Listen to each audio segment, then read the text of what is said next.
بسم الله الرحمن الرحيم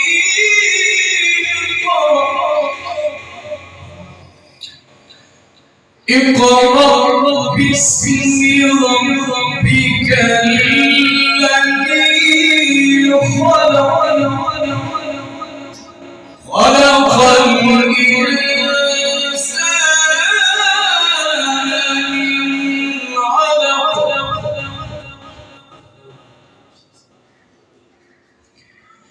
اقرأ وربك الأكرم الذي